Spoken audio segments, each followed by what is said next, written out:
Naya, you get to stay in school. That's mine. I bought this ticket with my money.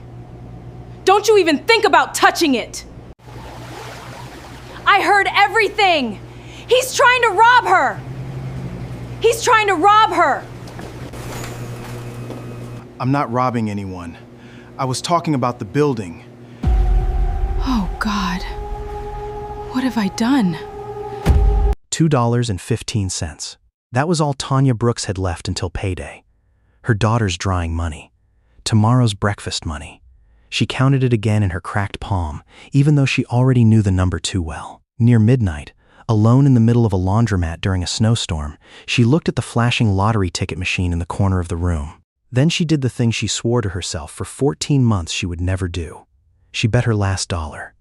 And she scratched out $180,000. She had not even had time to wipe her tears when the door burst open. A man in an expensive suit stepped in to avoid the snow, pressed a phone to his ear, and dropped 2 words. "That's mine." The whole room turned to look at her like looking at a thief. Someone pulled out a phone to record. Someone called the police. Not a single person defended her. Not a single one. But that man was not talking about the ticket at all. And the real reason that made him freeze when looking at her would change both lives before this night ended. To understand, we must go back a few hours earlier to an almost empty laundromat and a woman who still did not know what this night would give her. Tanya Brooks knew the McNichols Corner laundromat belonged to her during the hours no one wanted it, 11:45 on Friday night. Outside, the snow fell so heavily that the streetlights were only blurry yellow halos trembling behind the white screen. Inside, 12 washing machines and 8 dryers stood in 2 rows under the neon lights, buzzing the kind of noise that Tanya was so used to hearing that she no longer heard it. The whole room had only her, the smell of cheap fabric softener, and the steady rumbling sound of a dryer spinning someone else's clothes. Someone else's clothes. That was what she did here. Not her clothes. She sat on the orange plastic chair that had faded to the color of cold cuts due to the years, folding every shirt of a family she had never met. Mrs. Delgado in the apartment complex across the street paid her $20 a week to wash and fold clothes for 4 children. $20. Tanya accepted because $20 was $20, and because she had learned long ago that pride was a luxury that a single mother could not afford to buy. Her hands moved from memory. Fold, smooth, stack. Fold, smooth, stack. She did not need to look anymore. And she did not want to look much either, because looking down meant seeing her 2 hands. The skin at the finger joints cracked into tiny red lines, swollen. The patch of skin between the thumb and the index finger peeled, stinging. That was the trace of the industrial dishwashing chemical at the restaurant where she worked the evening shift, and of the bulk-sized laundry detergent that she used here, the kind that never came with a decent pair of gloves. Before, her hands were not like this. Before, 3 years ago, these 2 hands used to measure blood pressure, used to draw blood, used to tightly hold the hands of scared patients and tell them that everything would be fine. But that was the story of a different Tanya. A person that she did not allow herself to remember for too long, because remembering hurt, and hurting wasted energy, and energy she did not have to waste. She glanced at the clock on the wall. 12 minutes to 12. Her office cleaning shift started at 1 in the morning, at the insurance building on the downtown street. 3 hours of mopping floors, vacuuming, emptying trash in the rooms where during the day people sat deciding the lives of people like her. From now until then, she had 2 tasks left. One was finishing folding Mrs. Delgado's pile of clothes. The remaining task she did for herself. She placed the last shirt onto the folded pile of clothes, smoothed it flat, then reached for the cloth bag nearby. Inside was a small carton of milk, a packet of salty biscuits, and a water bottle, her dinner. She looked at it for a long time. Then she folded the mouth of the bag, taking nothing out. She was not hungry. That was what she told herself. The truth was she had not eaten any decent dinner in 9 days, but that milk, carton, and biscuit packet were for Nia, saved for the morning, in case tomorrow morning there was nothing left in the fridge. A mother learned the way to turn her hunger into a number that could be delayed. Eat tomorrow. Eat when receiving pay. Eat when Nia was already full. Nia. 6 years old. Right now, the little girl was sleeping in the one-room apartment 4 blocks away, being helped watched by Mrs. Okafor downstairs on the nights Tanya worked double shifts. In exchange, Tanya cleaned the shared hallway on Sundays. Her entire life now operated on exchanges like that. Without money, then people paid each other with strength, with time, with sleepless nights. Before leaving home tonight, Tanya did the thing she did every night. She knelt down next to the mattress spread on the floor, kissed Nia's forehead, and listened to the little girl whisper in her sleep. Then she placed on the table next to the head of the bed exactly $1. $1 for the dryer at the laundromat tomorrow morning, so the little girl would have dry, warm clothes to go to school. That was the rule of the mother and daughter. Every night, $1. Nia even drew a scribbled glass jar stuck on the wall, calling it the mother and daughter's coin jar. And every time Tanya dropped $1 in, the little girl would say the same sentence that Tanya had taught her. "We are not rich, but we are kind." Tanya did not remember since when she started saying that sentence to her child. Perhaps from the night she sat on the kitchen floor crying silently after losing her job, and Nia, only 4 years old at the time, toddled over, placing her tiny hand on her cheek. Since then, the sentence became a sort of amulet, a reminder, a rope she clung to so as not to fall into a darker place. We are not rich. That part did not need mentioning. Adding both jobs together, after taxes, every month she brought home about $1,940. Apartment rent $800. Childcare money for Nia at the Little Sprout Center on Woodward Avenue. Electricity money. Phone money. Bus money between the 2 workplaces. Those numbers ran around in her head all day like a chant with no end, and at the end of the month the answer was always the same. Nothing left. Any month that was quite good, then exactly 0 remained. Any month that was bad, then negative. This month was a bad month. Her phone vibrated on the plastic chair surface. She picked it up. A message from Little Sprouts. The few words appearing on the cracked screen were like cold water pouring straight into her chest. Reminder, your account is past due. Outstanding balance, $410. If this amount is not paid within 7 days, we regret we will not be able to keep the enrollment spot for child Nia. Tanya looked at the line of text, her jaw clenched, her throat closed up. Because she understood what that message really said beneath that layer of polite words. No childcare spot meant not being able to go to work. Not being able to go to work meant no rent money. No rent money meant no home. That vortex she did not need anyone to explain. She had been spinning around the drain for 14 months already.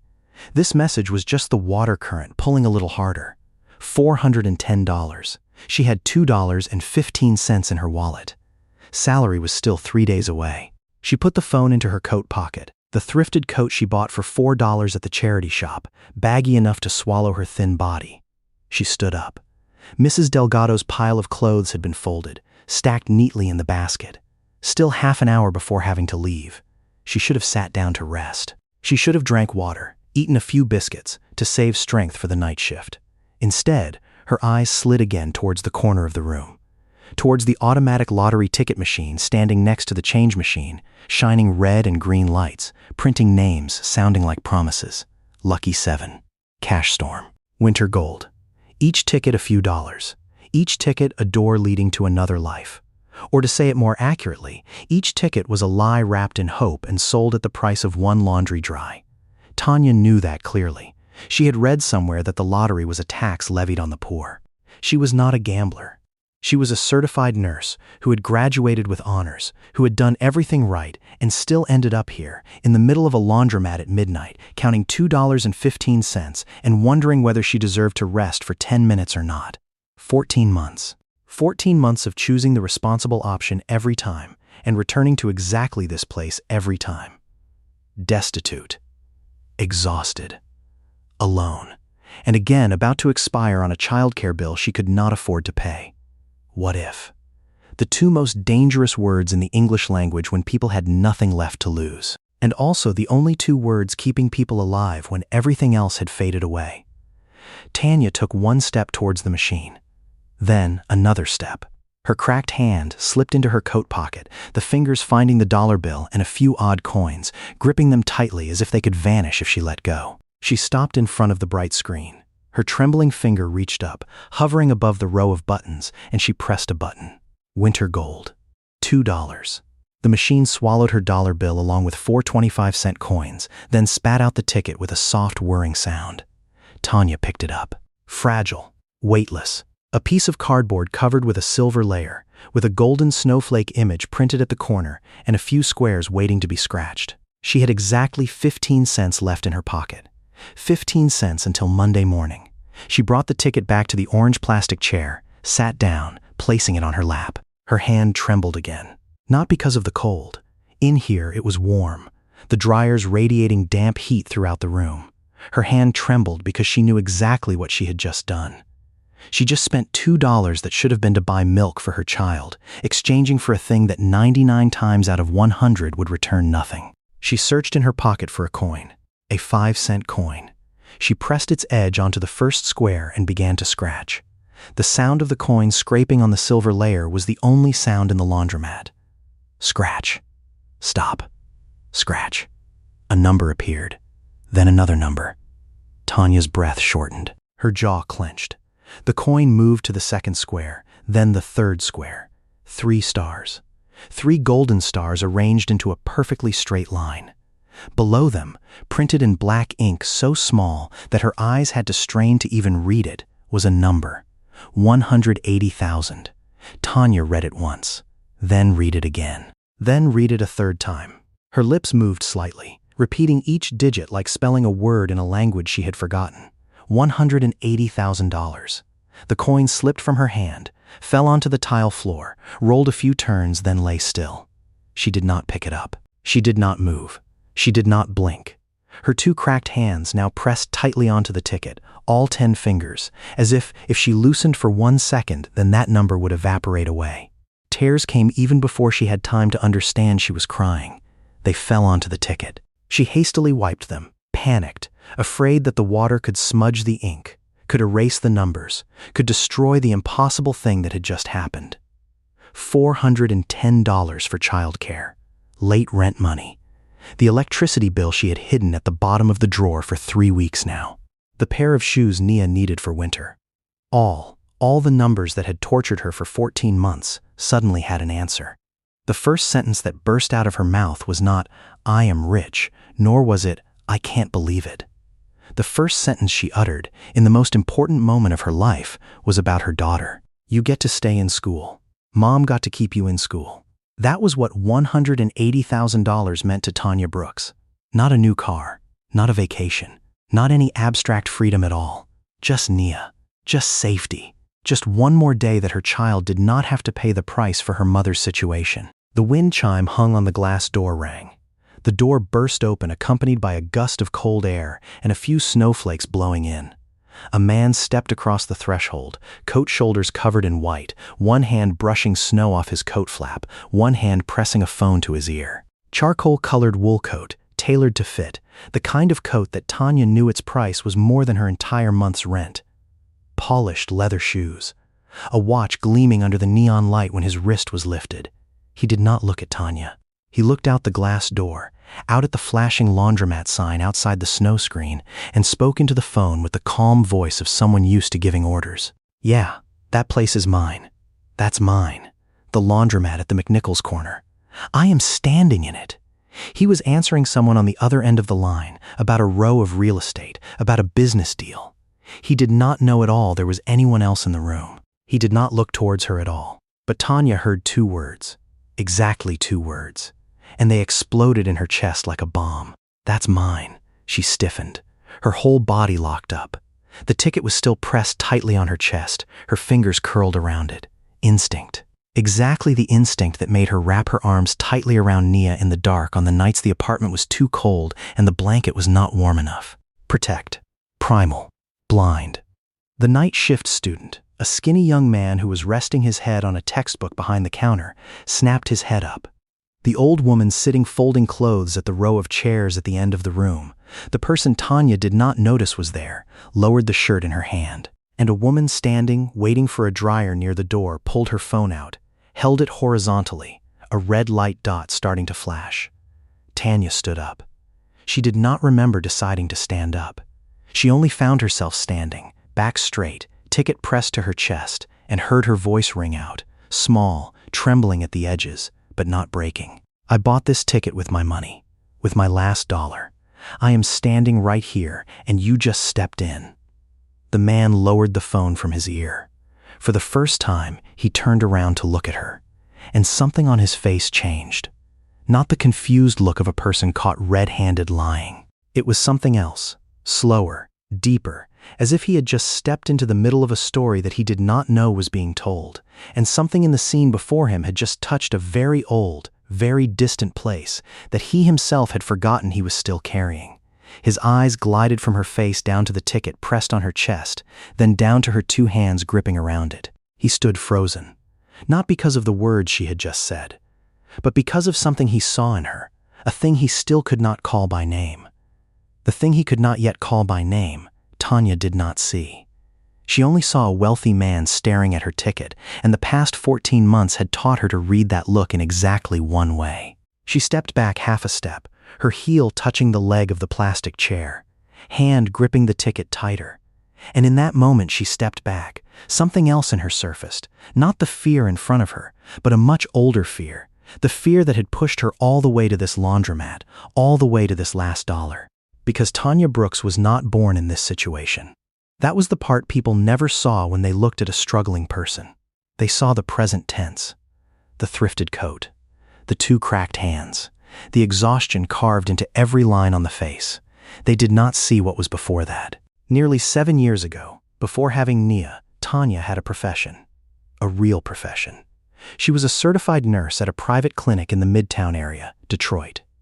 Much higher than minimum wage, having health insurance, having a stable work schedule. She wore a fitted uniform and wore untorn shoes. She had a savings account with $5,000 in it. Not a fortune, but it was a floor, a thing to stand on if the ground shook.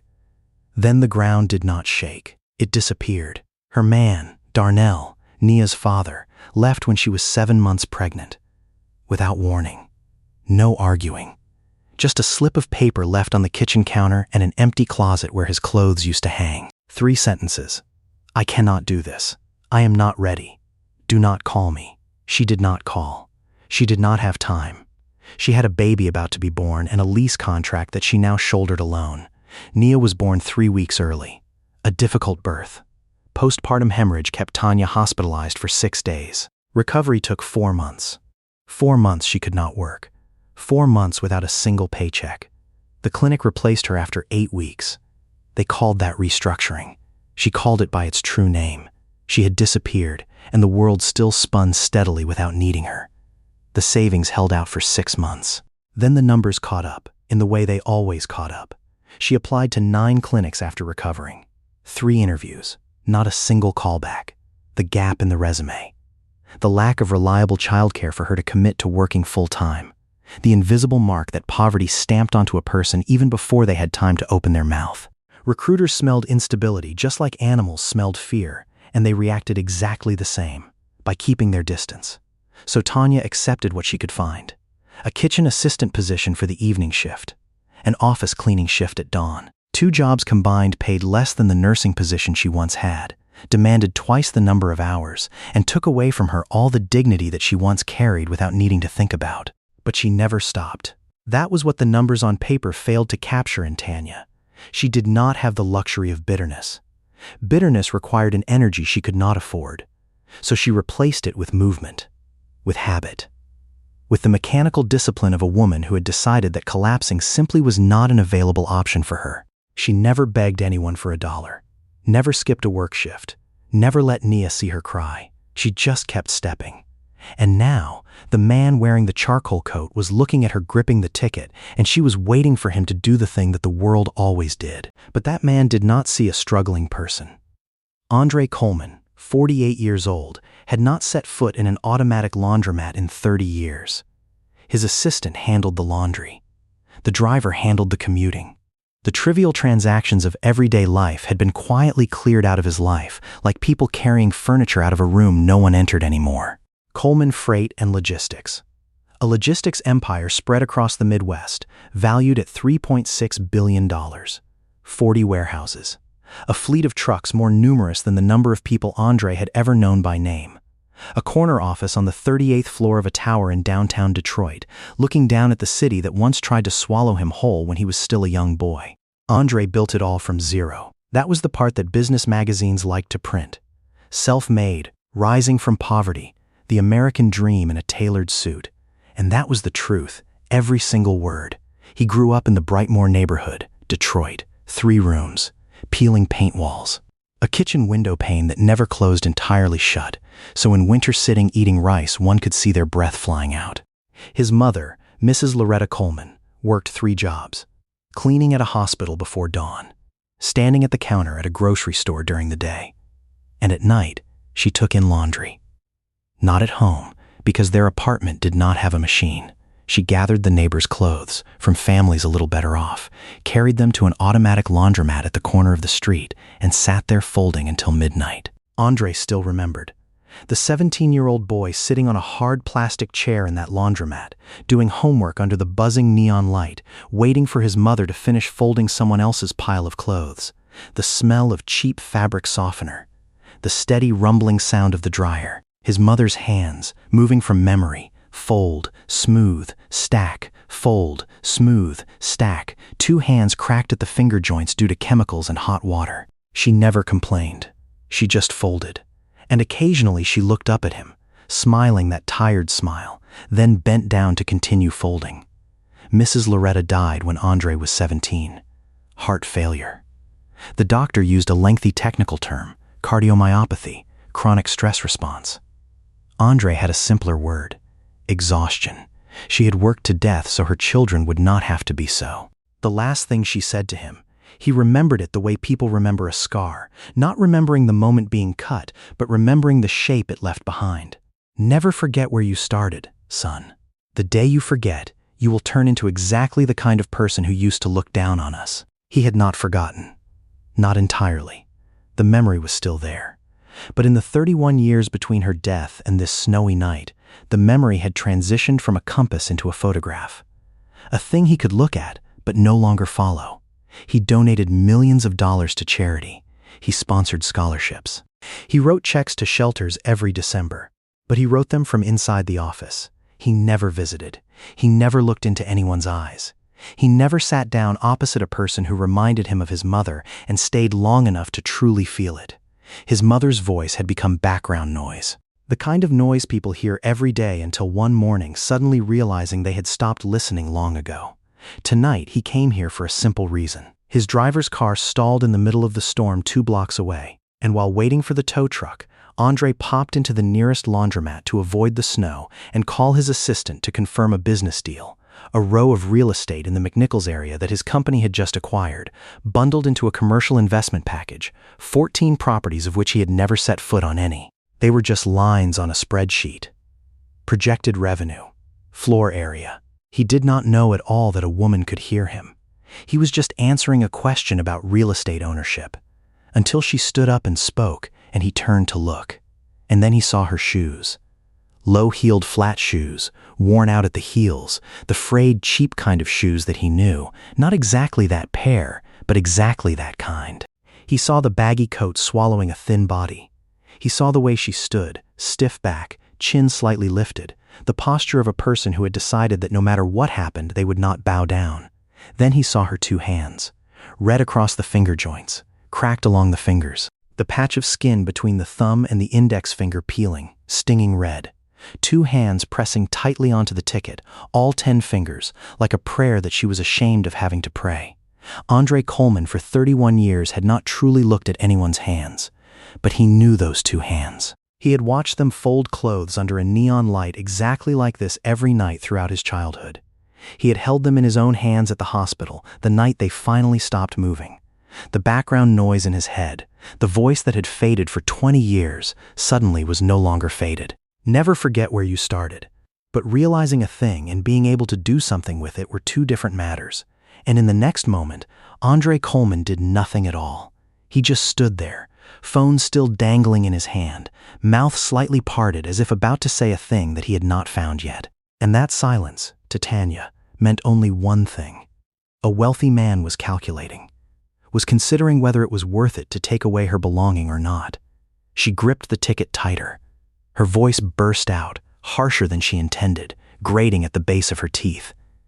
"You heard me clearly. I bought it with my money. Don't you even think about touching it."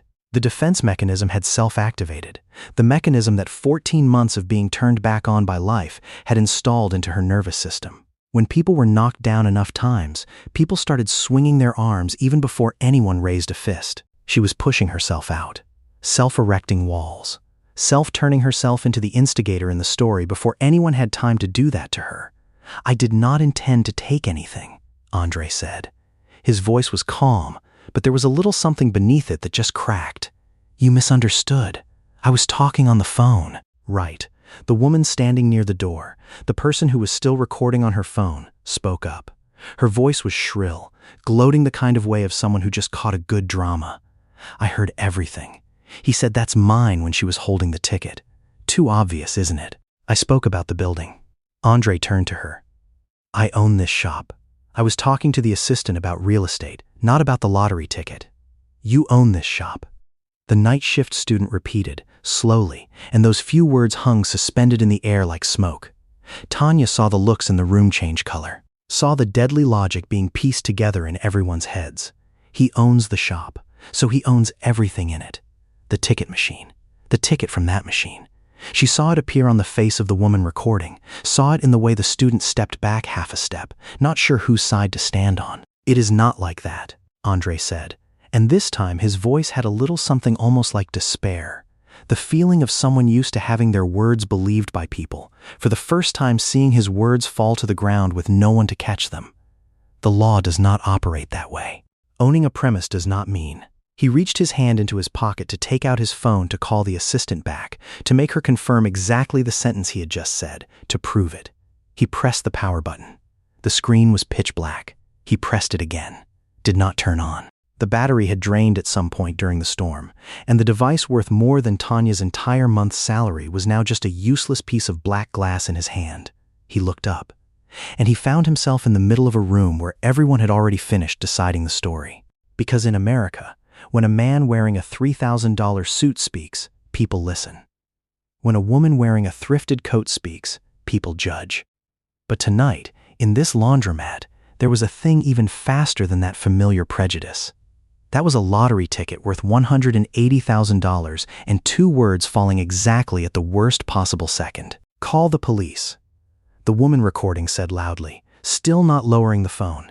"Someone is trying to rob this woman's lottery ticket. I filmed it all. I am not robbing anyone," Andre said. But no one listened. The woman had dialed the number.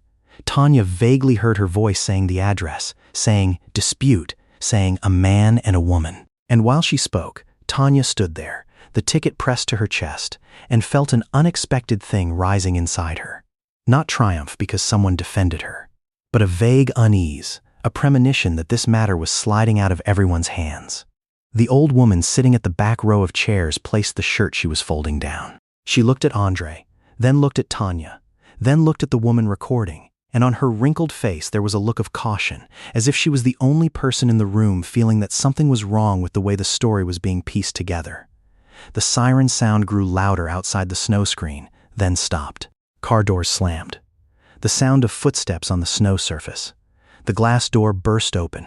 The wind chime rang, and two Detroit police officers stepped in, shoulders covered in snow, walkie-talkies crackling at their waists, hands placed near their belts. "Someone reported a dispute," the first police officer said, rolling his eyes across the room. And Tanya looked at his eyes. Watched them move from Andre's suit to her thrifted coat. Watched them perform a calculation in less than 2 seconds, the calculation that took place even before the conscious part of a human had time to boot up. What happened here? And then the whole room fell into a silence. The heaviest silence Tanya had ever known, heavier than the empty apartment the night Darnell left, heavier than the quiet clinic when they told her that her position already had someone else. Andre stood on one side, 2 washing machine rows away from her. She stood on the other side, back straight, ticket pressed to chest. No one stepped towards anyone. No one said a word. 2 human beings, separated by 3 meters and a whole world, stood there under the buzzing neon lights, while on the ceiling, right above the lottery ticket machine, a small black camera eye flashed a red light, steadily, silently, recording everything. That red light was the thing that saved her. Not the words she spoke, not the truth. A mechanical eye on the ceiling, emotionless, not biased toward anyone. There are cameras. The night shift student spoke up, and his voice broke mid-sentence due to tension. He pointed towards the small screen placed behind the counter. 4 corners. It recorded everything, even the ticket machine. The first police officer nodded. Rewind. The last 30 minutes. The student bent down to the keyboard, his fingers trembling. The screen flickered. The images ran backward, the timestamp at the corner rolling backward. 11:50, 11:40, 11:38. He pressed play. The tape was black and white, grainy but clear enough. An angle shot from the ceiling down, encompassing the whole room. The washing machines. The plastic chair row. The lottery ticket machine in the corner. The glass door. The whole room gathered around the tiny screen behind the counter of a laundromat at midnight as if it was a piece of evidence in a court trial. Tanya. Andre. The 2 police officers. The student. The woman who had recorded now had lowered her phone. The old woman. All stared at a slice of life that had just passed being played back. The tape showed Tanya stepping up to the ticket machine. Showed her standing there for a long time, back slightly bent, one hand gripped in her pocket. Showed her pressing the button, showed the machine spitting out the ticket, showed her bringing it back to the chair and sitting down to scratch, alone, without anyone else in the frame. Then, at the 11:51 mark, the door burst open. Andre stepped in, walked straight to the middle of the room, phone pressed to ear. His body turned toward the glass door, one hand waving lightly towards the outdoor sign. His eyes looked outside, out at the sign, not looking at Tanya, not looking at the ticket, not once stepping towards the ticket machine, not once getting close to the corner of the room where she was sitting. He just stood there talking on the phone, face facing the street, while 3 meters away from him, a woman was crying over a piece of cardboard. The camera had no sound, but it did not need to. Everyone clearly saw what had happened. He was talking about the building. The first police officer stood up straight, looked at Andre, looked at Tanya. It is pretty clear already. He was making a phone call. He was not talking to you, miss. The room shifted. Not noisy, not dramatic. Only a slow, quiet unraveling of everything that had been pulled tight for the past 10 minutes. The recording woman put her phone in her pocket, said nothing, avoiding looking into anyone's eyes. The student breathed out. The old woman at the end of the room nodded slightly, as if confirming the thing she had a premonition of from the start. And Tanya stood there, the ticket still pressed to her chest, eyes glued to the screen where the tape was still running. She watched herself point a finger at the ticket machine, watched herself put the last dollar in, watched that man step in behind her and not once come close to anything she touched, and shame crashed down like a wave she did not foresee. Not the ordinary kind of shame. Not the kind coming from misspeaking a sentence at a party or tripping in a crowded place. This was deeper, heavier. The kind of shame living in the distance between the thing you did and the reason you did it. She had just accused a man in front of strangers. She had called him a robber, with her eyes, with her voice, with her fear. And he did nothing at all besides standing in the wrong place at the wrong time and speaking 2 words into a phone. But she knew why she did it. That was the worst part. She knew exactly why. Because 14 months of losing everything had rewired her nervous system to consider every unexpected thing as a threat. Because when people had been knocked down enough, people started swinging their arms even before anyone had time to raise a fist. Because $180,000 was Nia's future, and she would fight an entire storm to protect it. Because when he was the only person in the room looking like a danger, her exhausted brain did not have time to ask whether he was truly a danger or not. Her chin trembled. Her eyes burned. She opened her mouth, intending to say something. An apology, an explanation, but words got stuck somewhere between her throat and her self-esteem. The 2 police officers closed their notebooks. "There is no crime here at all," the second officer said. "Just a misunderstanding. Congratulations on your winning ticket, miss." They stepped out. The wind chime rang behind them. And then the old woman at the end of the room stood up. She took a few steps towards Tanya, resting one hand on the edge of the washing machine, and turned to speak to the whole room, but mostly to the woman who just put away her phone. "I sat here from the start." Her voice was hoarse but firm. "I saw this girl scratch the ticket alone, And I saw how fast you people surrounded her when thinking she did something wrong. She didn't do anything wrong. She was just scared. You people should feel ashamed, all of you." The recording woman lowered her face and silently walked out the door. And in that remaining silence, Andre Coleman did the thing that for the past 10 minutes no one had done. He started stepping across the boundary. He walked around the head of the washing machine row, separating the two of them. Slowly, two hands held loosely at his sides to show her they were empty, and he stopped one footstep away from Tanya. Close enough for her to see that on his face there was not a bit of anger. Close enough for her to see a thing that she was completely unprepared to face. He looked at her, and he said, his voice very soft, only enough for the two of them to hear, "You do not need to apologize to me. You have every right to protect the only thing standing between your child and the darkness." Andre continued. He paused a beat, and when he spoke again, his voice was different, lower, as if each word was pulled up from a very deep place that he had capped for 30 years. "My mother also used to hold her pay envelope exactly the way you are holding that ticket. Both hands, pressed to the chest, as if she loosened for 1 second, then it would disappear." Tanya stood still. That sentence was not like anything she expected from a man like him. It was not a word of bestowal. It was not pity. It was something she could not name, a recognition from a person having no reason to recognize her. "How do you know I have a child?" she asked, her voice still hoarse. Andre looked down at the ticket in her hand. "Because of the way you hold it." Both hands pressed to the chest, as if it is not a matter of money, as if it is a matter of another person. She looked at him. The suit, the watch, the polished shoes. And now these words, not matching with anything among those. "Your mother," she spoke softly. "What did she do?" He was silent for a moment. Then he turned his head, slowly, looking around the room, looked at the washing machine rows, looked at the hard plastic chairs, looked at the buzzing neon light on the ceiling. And when he spoke, he did not look at Tanya anymore, but looked into somewhere in the corner of the room, an empty space, as if there was someone sitting there. She took in laundry, cleaned hospitals before dawn, stood at grocery counters during the day. Then come evening she gathered the neighbors' clothes and brought them to a laundromat like this. Our apartment did not have a machine. He stopped. I used to sit on a chair exactly like that chair, doing homework, waiting for her to finish folding someone else's pile of clothes, sometimes until midnight. I was 17 the year she died. The doctor said it was heart failure. I knew she was simply exhausted. She worked to death so I would not have to do so. Tanya felt her throat tighten.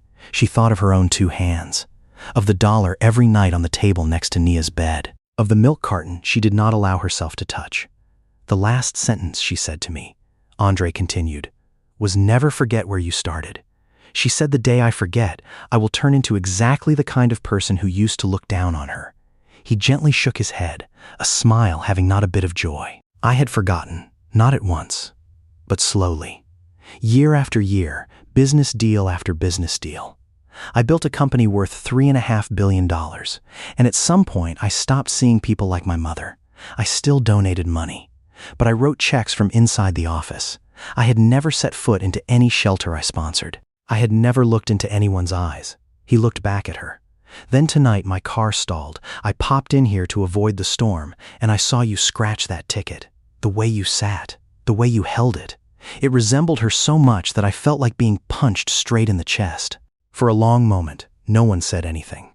The dryer was still rumbling steadily in the corner of the room. Snow was still falling outside the glass door. "I own this building," Andre said. "That was what I was telling the assistant. That's mine means this shop, this premise. Nothing related to your ticket. The ticket is yours. Your luck. Your choice. Your future." Tanya looked down at the ticket, then looked back at him. "Then thank you for making it clear. But I do not need anything more from you. I have this already." She slightly lifted the ticket up. Her back was straight again. The defense was still there, but now it was calmer. "You are right. You do not need." Andre nodded. "But let me ask you a question. How long will that money last?" "Long. Many years. Let me calculate quickly for you," he said, not condescending at all, just frank. 180,000. Federal tax and Michigan state tax on lottery winnings take away about a quarter. You have around 135,000 left. I do not know what you are owing, but people in your situation usually have a bunch. Overdue childcare money, rent money, electricity bills, maybe even hospital debt from when giving birth. Let's say $15,000 old debt, leaving $120,000. Divided by the cost of living in Detroit, a mother and a child being frugal is also around $45,000 a year. 2.5 years more, you will sink back. Tanya's jaw clenched. She hated the fact that that calculation made sense. She hated the fact that she had done a version of it herself in her head already and got the same answer. That money is a bridge, Andre said, not a destination. It buys you time. But time without a plan is only a longer fall. He paused. I do not give anyone charity money. My mother taught me that dignity is more important than money. But I invest in people. And in the past 10 minutes, you just showed me a thing. You made clear-headed decisions under terrible pressure. That is the rarest thing I have ever seen. Rarer than degrees.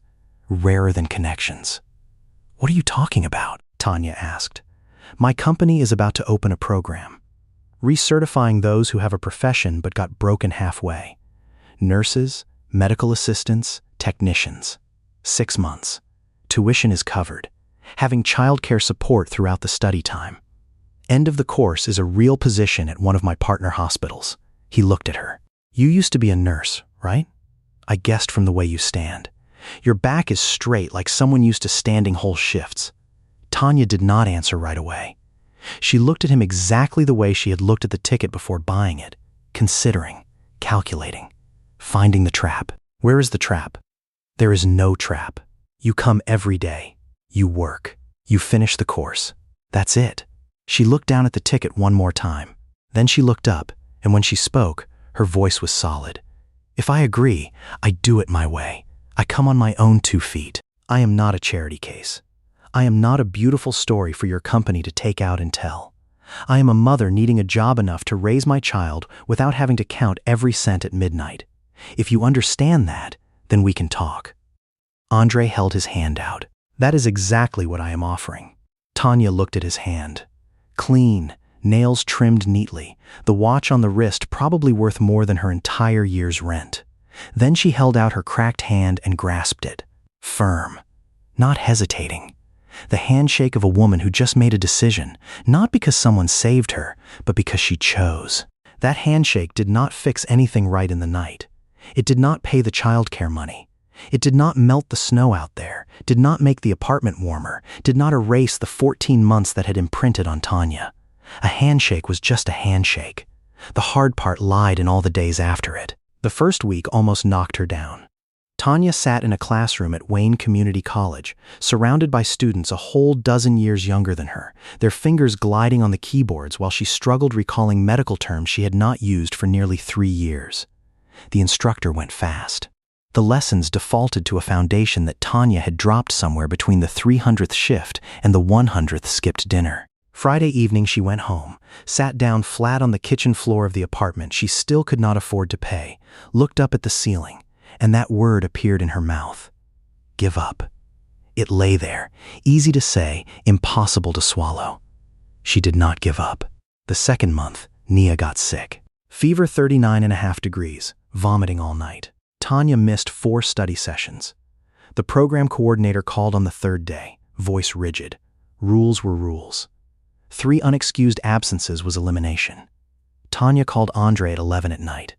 Not to ask for money, not to beg, to ask for time.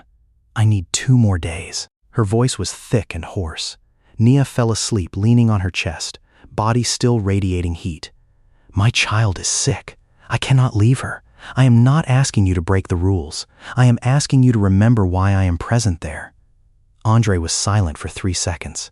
Then he said, You take the rest of the week off. Let me handle the coordinator. But Tanya, return there. She returned on Monday morning. Nia was already at Little Sprouts with a pediatrician's note, and Tanya sat in the front row with a notebook, a pen, and the rock-hard determination of a person who was just handed one more chance and would not waste it. The 4th month, exam day. The nursing assistant certification exam. Tanya sat at a computer desk at the school, her 2 hands for the first time after many months kept still without trembling. She finished in 46 minutes. Passed with the highest score in the course. When the result appeared on the screen, she did not cry. She only breathed out, long and slow, like letting go of a breath she had held in for 3 years. The 6th month, a call. Beaumont Community Medical Center, full-time nursing assistant position. $44,000 a year.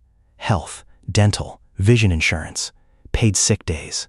12 vacation days. She almost dropped the phone. Meanwhile, the lottery money went through her life in the way water goes through a filter, carefully, intentionally. She paid off debts first. Late childcare money. Missing rent money. The electricity bill she had hidden at the bottom of the drawer. The hospital bill from the emergency room when Nia was just born. All gone. Clean. Then deposit money for a 2-room apartment in the Boston Edison area, 2nd floor, clean building, having a small playground in the back, and a room for Nia with a window facing east so morning sunlight would come in softly yellow. $20,000 she put into a college savings account under Nia's name. The rest became an emergency fund, untouched, lying still in the bank like a promise she told herself. She treated that money exactly the way her mother used to teach her to treat everything. With respect. With intention. With a forward-looking view. Nia entered 1st grade at Boston Edison Elementary School in September. The first week made 2 more friends. Friday afternoon brought home a drawing. Crayons on white paper. 3 human figures. The tallest figure had braided hair, laughing really loudly. That was Mom. The smallest figure wore a purple dress, hugging something round and brown. That was Nia hugging the teddy bear named Honey. And beside the mother and daughter, standing slightly separated a bit, taller, drawn with dark crayons, was a 3rd human figure. Standing close, but not too close. Like a person present there, but not wanting to intrude. Tanya looked at the drawing. "Who is this child?" "Uncle Andre," Nia said, calmly, as if that was obvious. Then the little girl tilted her head to look at her mother and asked the sentence that Tanya would still remember for a very long time. "Mom, when he was a kid, did he also sit waiting for his mom in a laundromat like us?" Tanya froze. She had never told Nia that story. She did not know where the little girl heard it from, or if she pieced it together herself from the fragments she picked up, in the way children still understood more than we thought. She knelt down to her child's level. "Right," she said softly. "He did. He waited a very long time." Nia nodded, satisfied, as if that explained everything. "Then he understands." Then the little girl ran off to find the honey bear. Tanya stuck the drawing onto the refrigerator door with a magnet and stood there in the kitchen of the new apartment. Silent. The floor was still empty, not yet having a rug. The living room window did not yet have curtains. But the heater ran well. The door locked from the inside. And for the first time after 14 months, Tanya Brooks cried. Not because of fear. Not because of exhaustion. Not because of the heavy weight of single-handedly shouldering everything. She cried because that weight, finally, had been lifted a little. Enough to breathe. 6 months after that, Andre stood on a speaking podium in the banquet room of a hotel in downtown Detroit. 200 people sitting below. Investors, city council members, social workers, journalists. And in the 2nd row, wearing the nursing uniform because she came straight from a shift and did not have time to change, was Tanya Brooks. Andre announced the Loretta Coleman Fund for Working Parents, named after his mother. Starting capital of $8 million from his own company. Childcare support during vocational training time.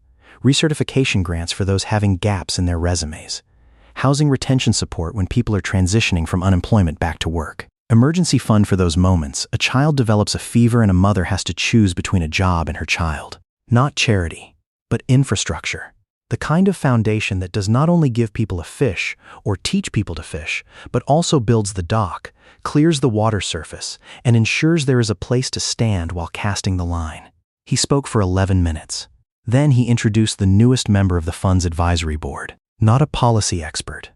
Not a professor. A woman who understood exactly where the system collapsed because she had fallen through every single crack of it. Tanya stepped onto the podium. Her hands trembled. Exactly the 2 hands that had trembled when scratching a $2 lottery ticket in a laundromat on a snowy storm night. Exactly the 2 hands that had pressed the ticket to her chest when she thought someone intended to rob it. Exactly the 2 hands now gripping the edge of the podium in front of 200 people. She did not read from paper. She did not need to. About a year ago, I stood in a laundromat with $2 and not a bit of hope left. A soft laugh spread in the room when she told about Nia's drawing, about the honey bear, about the story of listening butterflies. The difference was not luck, nor was it that lottery ticket. The difference was a person who looked at me like a person worth investing in, not a charity case, not a story, not a statistical number. She paused. Right at this moment, there are mothers sitting in waiting rooms, filling out papers, making them prove that they deserve to be helped. There are people choosing between a medical visit and a meal. These are not exceptional cases. This is the system operating exactly the way it was built, and it was not built for us. This fund is, and I am here to make sure it will remain so. The room fell silent for a beat, then burst into applause. Andre sat in the front row. He did not clap. He did not need to. His mother's voice, for the first time in 20 years, no longer reminded him to remember. It was simply silent. The kind of silence coming when people finally do exactly one right thing. That evening, at the new apartment, after Nia had slept with the honey bear with one folded ear because of many years of being loved, Tanya opened the table drawer next to the sofa and took out a thing. A piece of paper. Faded. Wrinkled. The golden foil layer was dull. The 3 stars almost no longer clearly seen. The number below was faded to the point of almost unreadable. The lottery ticket. She handed it to Andre, who was sitting on the sofa she bought from a second-hand store and reupholstered by hand. I want you to keep it. Andre looked at it. You claimed the prize several months ago already. Now it is only a piece of paper. That's right, Tanya said. It is only a piece of paper. But it is the piece of paper that started everything. You once said that's mine about your shop. As for this, I want it to be yours. Because without that misunderstanding, then none of this would have happened at all. This ticket is not only mine, it is of both of us. Andre took it, slowly, with both hands, carefully, as if it was heavier than the weight of a sheet of paper.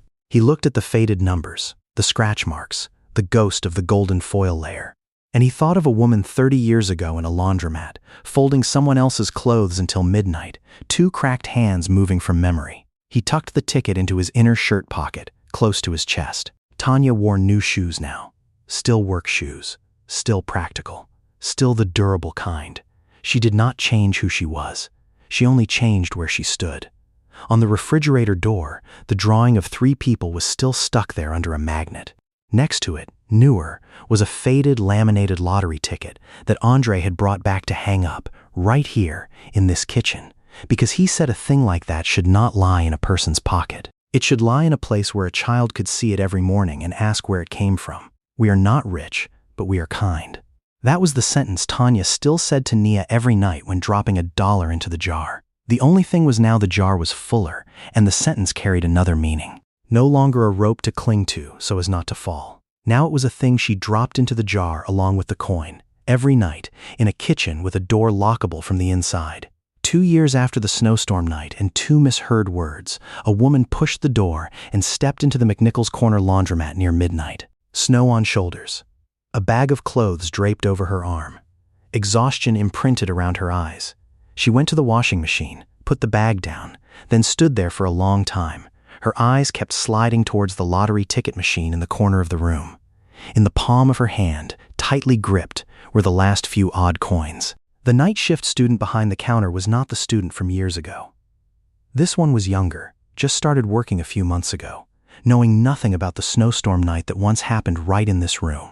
He only saw a tired woman standing hesitantly in front of the ticket machine and a piece of laminated cardboard someone had nailed onto the brick wall next to the change machine, an old faded lottery ticket that he never understood why people hung it there. Below the ticket, there was a small line of text someone had handwritten onto a piece of card and framed. We are not rich, but we are kind. If today you have exactly $1 last left, please talk to the person working the counter before you spend it. The woman did not read that line of text. She was looking at the machine, her hand gripped tighter around the few odd coins. The student did not know the whole story, but he was told to do one thing when starting work, a strange thing that he did not ask the reason for. If seeing someone standing too long in front of the ticket machine with a facial expression like about to trade the last thing they had, then call a phone number pasted under the counter. There was a fund. They would send someone over. Not noisy, not flashy, just a person sitting down beside and asking what she needed. He reached his hand under the counter. 2 years ago, Andre Coleman stepped into this laundromat and spoke 3 words that changed everything. "That's mine." He was talking about a building. But the universe heard another thing. It heard a man, for the first time after 30 years, taking on responsibility with a stranger. With a moment. With a life he did not know he was about to change. Sometimes the biggest transformations begin from the smallest misunderstandings. And sometimes, "that's mine," does not mean that you are taking away a certain thing. It means that you are ready to give. Poverty cannot erase dignity. Wealth does not guarantee compassion. And the distance between a person's worst day and their best life is often only another person willing to look at them as a human being. Not a problem. Not a project. Just a human being standing in a laundromat, gripping a last coin, hoping for something better. This story is fiction, but the hardships in it are real. In America, millions of single-parent families are living right on or below the poverty line. Those barriers, childcare costs, gaps in resumes, healthcare access capability are real things happening to real families every day. The woman in the laundromat tonight did not know about the fund. She did not know about Tanya, about Andre, about the snowstorm night 2 years ago. She only knew she was tired, she was gripping the last coin, and the machine in the corner of the room was flashing a promise. She did not yet know that tonight, unlike Tanya's night, there would be a person sitting down beside her before she had time to bet. If this story touched you, stop for a second and think about the most recent person you walked past without truly looking. Maybe they are gripping their last coin. Maybe they just need a person to sit down. And the student, hands still kept under the counter, looked up at the woman still standing in front of the machine and opened his mouth to call out over. "Miss, wait a moment. Can I ask you a question before you press the button?"